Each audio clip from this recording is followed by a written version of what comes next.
លើសរុបមកវិញ I am យើងប្រើថាខ្ញុំគឺជាឬក៏ខ្ញុំជា you are អ្នកគឺជា we are ពួកយើងឬក៏ពួកយើងគឺពួកយើងជាអាស្រ័យទៅលើប្រយោគ they ពួកគេ they are ពួកគេគឺជាឬក៏ពួកគេជាជំរាបសួរបងប្អូនទាំងអស់គ្នាថ្ងៃនេះខ្ញុំប្រាប់បងប្អូនអំពីមេរៀនថ្មីមួយដែលតាក់ទងជាមួយនឹង verb to be សម្រាប់មេរៀន verb to be កន្លែងនេះបងប្អូនប្រហែលជាជួបមកច្រើនហើយអញ្ចឹងបើសិនជាបងប្អូនធ្លាប់ជួបអញ្ចឹងបងប្អូនគ្រាន់តែរំលឹកឡើងវិញតិចៗដែលតាក់ទងជាមួយនឹង verb to be សម្រាប់ដល់បងប្អូនថ្មីដែលបងប្អូនទើបតែចាប់ផ្ដើមសិក្សាភាសាអង់គ្លេសគឺកន្លែងតាក់ទងជាមួយនឹង verb to be កន្លែងនេះគឺមានសារៈសំខាន់ដោយសារតែតាក់ទងជាមួយនឹង verb to be សម្រាប់ភាសាអង់គ្លេសគឺជា verb ដំបូងអញ្ចឹងយើងមកមើល verb to be យើងប្រែថាបើសិនជាខ្មែរយើងប្រែថាកិរិយាសព្ទសម្រាប់ verb to be គឺយើងមាន3ដែលបែងចែកមាន am is ហើយនិង are am is are យើងប្រែថាគឺជាឬក៏នៅអាស្រ័យទៅលើបរិបទជាក់ស្ដែងដែលយើងប្រើនិងអាស្រ័យទៅលើប្រយោគដែលយើងបានជួបជាក់ស្ដែងអញ្ចឹងយើងបន្តទៅមួយទៀតយើងមើលកន្លែងនេះគេដាក់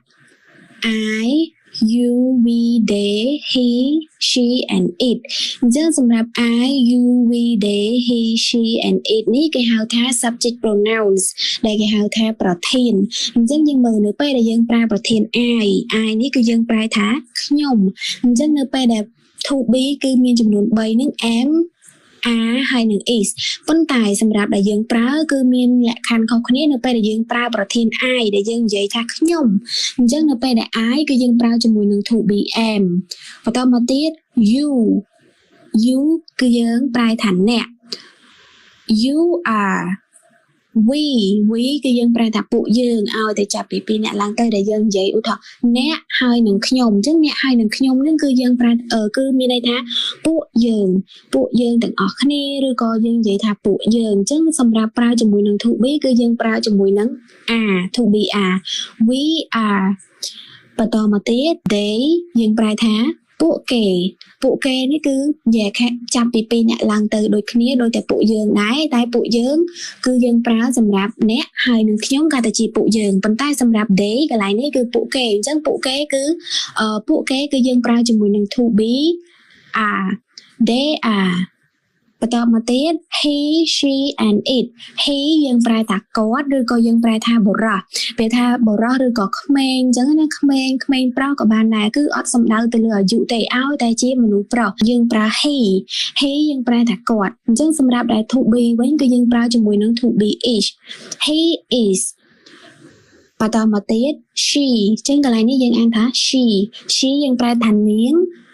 សម្រាប់សំដៅទៅលើមនុស្សស្រីឬក៏ស្ត្រីឬក៏ក្មេងស្រីអញ្ចឹងឲ្យតែជាមនុស្សស្រីគឺយើងប្រើ she នាងអញ្ចឹងសម្រាប់ to be វិញគឺយើងប្រើជាមួយនឹង to be is she is ចូលមកបន្តទៀតគឺ it គឺយើងប្រើថាវាអញ្ចឹងសំដៅទៅលើវត្ថុសត្វរុក្ខជាតិទីកន្លែងផ្សេងៗអាហ្នឹងគឺយើងប្រើប្រធាន it សម្រាប់ to be គឺ to be is it is អូខេអញ្ចឹងនេះ it is វាគឺជាលើសរុបមកវិញ I am យើងប្រើថាខ្ញុំគឺជាឬក៏ខ្ញុំជា you are អ្នកគឺជា we are ពួកយើងឬក៏ពួកយើងគឺពួកយើងជាអាស្រ័យទៅលើប្រយោគ they ពួកគេ they are ពួកគេគឺជាឬក៏ពួកគេជា he is គាត់គឺជា she is នាងគឺជា it is វាគឺជាអញ្ចឹងយើងចូលមកយើងទៅបន្ត slide មួយទៀតឧទាហរណ៍សម្រាប់ប្រយោគយើងវិញ I អញ្ចឹង I បញ្ជាក់ម្ដងទៀតកន្លែងនេះគេយើងហៅថា subject ឬក៏ប្រធាន I am a teacher អញ្ចឹងនៅពេលដែលយើងនិយាយថា I am a teacher យើងប្រែថាខ្ញុំគឺជាគ្រូបង្រៀនម្នាក់អញ្ចឹង I am a teacher ខ្ញុំគឺជាគ្រូបង្រៀនម្នាក់ចូលមកដល់ you មុននឹងយើងប្រើជាមួយនឹង to be are you are a student you are a student អ្នកគឺជាសិស្សម្នាក់បន្តមកទៀត we are friends we are friends អញ្ចឹងសម្រាប់ we គឺយើងប្រើជាមួយនឹង to be are ពួកយើងគឺជាមិត្តភ័ក្តិអញ្ចឹងកន្លែង friends កន្លែងមិត្តភ័ក្តិកន្លែងនេះគឺយើងត្រូវបន្ថែម letter s សម្រាប់ពាក្យ friends សម្រាប់នាមកន្លែងនេះបដូរពី singular ទៅ plurals ព្រោះអី we ចាប់ពី2អ្នកឡើងទៅអ្នកហើយនឹងខ្ញុំឬក៏អាចនឹងអ្នកហ្នឹងគឺវាថា2 3 4 5អ្នកផ្សេងទៀតអញ្ចឹង we are friends យើងនិយាយជារួមអញ្ចឹងមានថាពួកយើងគឺជាមិត្តភ័ក្តិអាចនឹងមិត្តភ័ក្តិក្នុងមួយក្រុមហ្នឹងមាន3 4អ្នក4 5អ្នកប៉ុន្តែមានចំនួនប៉ុន្មានក៏ដែរឲ្យតែចាប់ពី2អ្នកឡើងទៅគឺយើង friends បែបនេះគឺយើងបន្ថែម letter s ពួកយើងគឺជាមិត្តភ័ក្តិបន្តមកទៀត they ពួកគេយើងប្រើជាមួយនឹង are they are doctors they are doctors ពួកគេគឺជាគ្រូពេទ្យឬក៏យើងអាចប្រែថាពួកគេគឺជា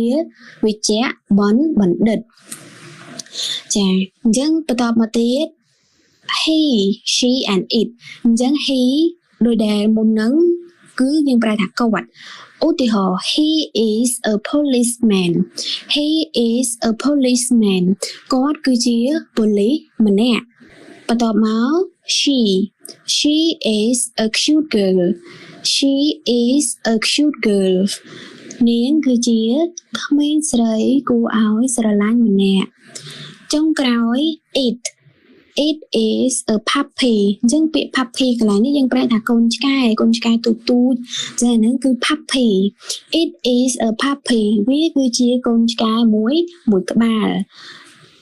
អូខេអញ្ចឹងសរុបមកវិញសម្រាប់មេរៀន verb to be គឺ to be គឺមាន am is ហើយនឹង are អញ្ចឹង subject I គឺយើងប្រើជាមួយនឹង to be am you we they គឺយើងប្រើជាមួយនឹងto be are and he she it គឺយើងប្រើជាមួយនឹង to be is ចាអញ្ចឹងសម្រាប់មេរៀនតើតើជាមួយនឹង verb to be ថ្ងៃនេះគឺបានបញ្ចប់ហើយយើងនឹងជួបគ្នានៅវីដេអូដែលតើតើជាមួយនឹងមេរៀនថ្មីទៀតនៅវីដេអូក្រោយអរគុណ